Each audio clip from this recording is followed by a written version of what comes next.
Welcome back to Kutties cook recipe. ഇന്ന് നമ്മൾ ചെയ്യുന്നത് ഇഞ്ചിപ്പുളി ഇഞ്ചിക്കറി എന്നൊക്കെ പറയുന്ന ഒരു ഐറ്റമാണ്. പുളി ഇഞ്ചി എന്നൊക്കെ പറയും. അത് നമ്മളൊരു 100-150 ഗ്രാമോളം ഇഞ്ചി വൃത്തിയാക്കി എടുത്തിട്ടുണ്ട്. പിന്നെ ഒരു 2-3 അല്ലി, ഒരു 5-6 അല്ലി വെളുത്തുള്ളിയുണ്ട്, ഒരു 4 പച്ചമുളക്, പുളി. നമുക്ക് ആദ്യം ഇഞ്ചി ഒന്ന് അരിഞ്ഞെടുക്കണം. അപ്പം ഇഞ്ചി അരിയുമ്പോൾ നമ്മൾ ശ്രദ്ധിക്കേണ്ടത് ഇഞ്ചി വറുക്കേണ്ടതാണ്, എണ്ണയിലിട്ട് വറുത്തെടുക്കണം. അപ്പോൾ അതുകൊണ്ട് കനം കുറച്ചിങ്ങനെ അരിഞ്ഞെടുക്കുക. കനം കുറച്ച് അരിയുന്നത് നമുക്ക് വേഗം വറുത്ത് കിട്ടും, അതുകൊണ്ടാണ് അങ്ങനെ അരിയുന്നത്. ഈ കനം കൂട്ടിയാൽ കുറച്ചധികം നേരം നമ്മൾ വറക്കണമെന്നേ ഉള്ളൂ. ഇനി കട്ടിംഗ് ബോർഡിൽ വെച്ചിട്ടൊക്കെ വേണമെങ്കിൽ അരിഞ്ഞെടുക്കാം. ഇങ്ങനെ ഇഞ്ചി മുഴുവൻ അരിഞ്ഞെടുക്കണം. ഇനി അതുപോലെ തന്നെ ഈ വെളുത്തുള്ളി അരിയണം. വെളുത്തുള്ളി ഇങ്ങനെ പൊടിയാക്കിയിട്ട് അരിഞ്ഞെടുക്കുക.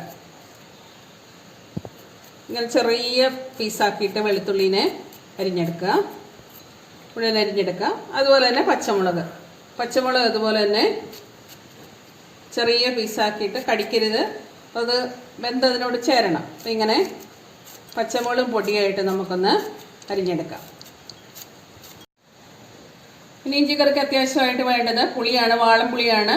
ഇപ്പോൾ ഒരു ഉണ്ടപ്പുളിയായിരുന്നു, അതിൻ്റെ ഒരു പകുതിയോളമാണിത്. ഏകദേശം ഒരു നാരങ്ങ വലിപ്പമുണ്ട്, ഒരു വലിയ നാരങ്ങയുടെ വലിപ്പത്തിലുള്ള പുളിയാണ് എടുത്തിരിക്കുന്നത്. ഇത് വെള്ളത്തിലിട്ട് കുതിർത്ത് നമ്മൾക്ക് അതിൻ്റെ ചാറെടുക്കണം.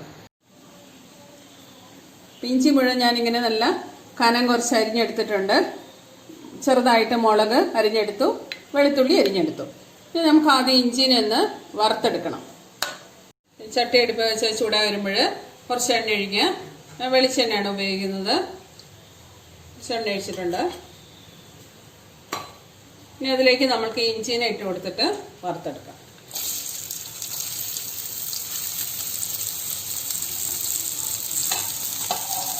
ഒരുപാട് എണ്ണയൊന്നും വേണ്ട, ഇത്ര എണ്ണ മതി. നമ്മൾ ഇളക്കി വറുത്തെടുത്താൽ മതി ഇഞ്ചിനെ. ഇങ്ങനെ ഇളക്കി നല്ല ബ്രൗൺ നിറമാകുന്നിടം വരെ വറുത്തെടുക്കണം.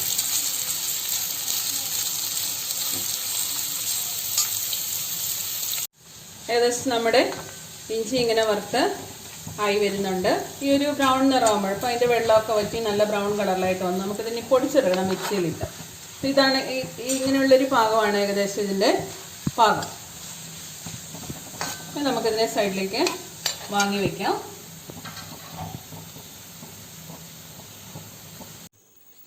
ഇഞ്ചിക്കറി വെക്കാൻ വേണ്ടിയിട്ട് ഞാനൊരു മൺചട്ടിയാണ് എടുത്തിരിക്കുന്നത്.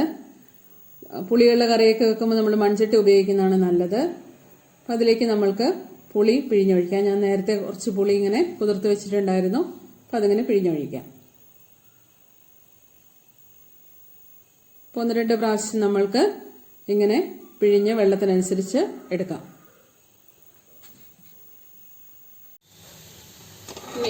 ഇഞ്ചി തണുത്ത് വരുമ്പോഴത്തേക്കും നമ്മൾക്ക് അതിൻ്റെ ബാക്കിയുള്ള കാര്യങ്ങൾ ചെയ്യാം.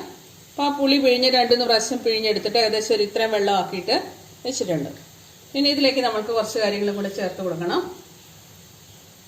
നമ്മൾ അരിഞ്ഞു വെച്ചിട്ടുള്ള ആ പച്ചമുളക് ചേർത്ത് കൊടുക്കുക.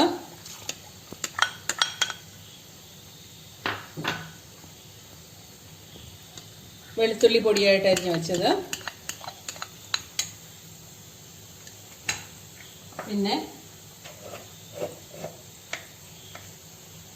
കുറച്ച് മഞ്ഞൾപ്പൊടി, ഒരുപാട് വേണ്ട, കുറച്ച് മഞ്ഞൾപ്പൊടി,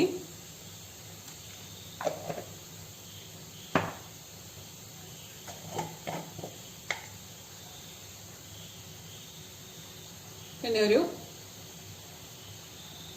1.5 സ്പൂണോളം മുളക് പൊടിയും ചേർത്തിട്ടുണ്ട്.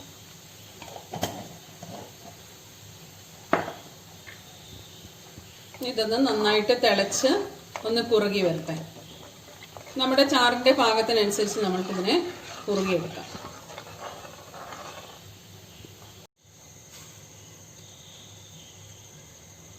നന്നായിട്ട് തിളച്ച് വന്നിട്ടുണ്ട്. അതിലേക്ക് നമുക്ക് കുറച്ച് ഉപ്പിട്ട് കൊടുക്കാം. അപ്പോൾ പിന്നെ നോക്കിയിട്ട് നമ്മൾ ആവശ്യത്തിനിടണം. ഇപ്പോൾ കുറച്ച് ഇട്ടിട്ടുണ്ട്. പിന്നെ ഒരു കുറച്ച് കായപ്പൊടി, ഇത്രയും മതി, കുറച്ച് മതി. ഒരുപാടായാലും ചുവയ്ക്കും. കുറച്ച് ഇട്ട് കൊടുക്കുക. കുറച്ചും കൂടെ ഒന്ന് കുറുകി വരട്ടെ. ഇഞ്ചിക്കറി ഇങ്ങനെ ഒരുപാട് ലൂസായിട്ടല്ല ഉള്ളത്, അതുകൊണ്ട് കുറച്ചും കൂടെ ഇത് കുറുകിക്കോട്ടെ. ഇഞ്ചി തണുത്ത് വന്നിട്ട് നമുക്കതിനെ മിക്സിയിലേക്ക് മാറ്റാം, എന്നിട്ട് പൊടിച്ചെടുക്കാം. നമുക്ക് മൂടിയും തുറന്ന് നോക്കാം. അപ്പം ഇത്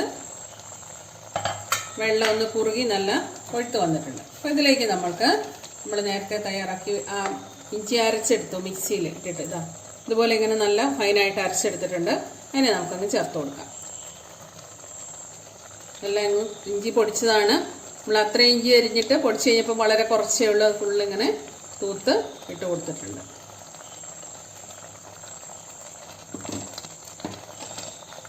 അതിലേക്ക് നമുക്ക് ചെറിയൊരു പീസ് വെല്ലം, ഓരോരുത്തരുടെയും മധുരത്തിന് താല്പര്യത്തിനും ഒക്കെ അനുസരിച്ച് കൊടുക്കാം. മധുരം കുറച്ചും കൂടെ വേണമെന്നുണ്ടെങ്കിൽ കുറച്ചും കൂടെ വലുത് കൊടുക്കാം, അല്ല ഇട്ട് നോക്കിയിട്ട് പോരെന്നുണ്ടെങ്കിൽ കുറച്ചുകൂടെ ചീകിയിട്ട് കൊടുക്കാം. ഒരു വെല്ലം കൂടി ഇട്ട് കൊടുക്കാം. ഇട്ടൊന്ന് തിളച്ച് വരട്ടെ, നമുക്ക് മൂടി വയ്ക്കാം. വെല്ലമൊക്കെ ഉരുകി നമ്മുടെ കറി നല്ല ആ പാകം കൊഴുപ്പിൽ വന്നിട്ടുണ്ട്. ഈ ഒരു പാകമാണ് കറിക്ക് വേണ്ടത്. അപ്പോൾ ഇങ്ങനെ നമ്മൾ ഇലയിലൊക്കെ സദ്യക്കൊക്കെ ഉള്ള ഒരു കറിയാണ്. ഇലയിലൊക്കെ വിളമ്പി കഴിഞ്ഞാൽ അത് നിരന്ന് പോകാതെ അങ്ങനെ നിൽക്കുന്നൊരു അവസ്ഥയാണുള്ളത്. നമുക്ക് അതിൻ്റെ ടേസ്റ്റ് നോക്കാം. ഉപ്പും പുളിയും മധുരമൊക്കെ പാകത്തിനാണ്. മധുരം കുറച്ചും കൂടെ വേണ്ടെന്നുള്ളവർക്ക് ഇടാം. ഇനി ഇതിലേക്കൊന്ന് താളിച്ചും കൂടി ഇടണം. ചട്ടി ചൂടായ എണ്ണ ഒഴിച്ചിട്ടുണ്ട്. കടുക് പൊട്ടി വരുമ്പോൾ അതിലേക്ക് കുറച്ച് കരിവേപ്പിലയും കൂടി ഇട്ടു. എന്നിട്ട് അതിലേക്ക് ഉണക്കമുളക് എടുത്ത് വെച്ചിരുന്നതാണ്, അതും കൂടെ ചേർത്തു.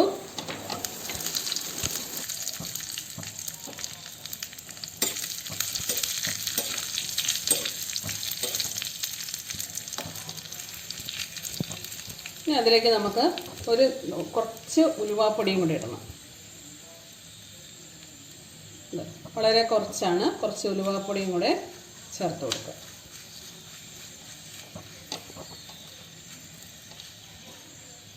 പാകമായിട്ടുണ്ട്. ഇതും കൂടെ കറിയിലേക്ക് ഒഴിക്കാം.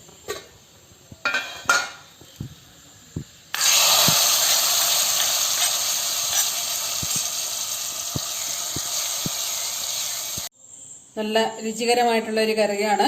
എല്ലാവരും ഒന്ന് ട്രൈ ചെയ്ത് നോക്കുക. ഇതുവരെ എൻ്റെ ചാനൽ സബ്സ്ക്രൈബ് ചെയ്യാത്തവരാണെങ്കിൽ സബ്സ്ക്രൈബ് ചെയ്യുക. ഇതാണ് ആ കറിയുടെ ഒരു പാകം. ഷെയർ ചെയ്യുക, കമൻറ്റ് ചെയ്യുക.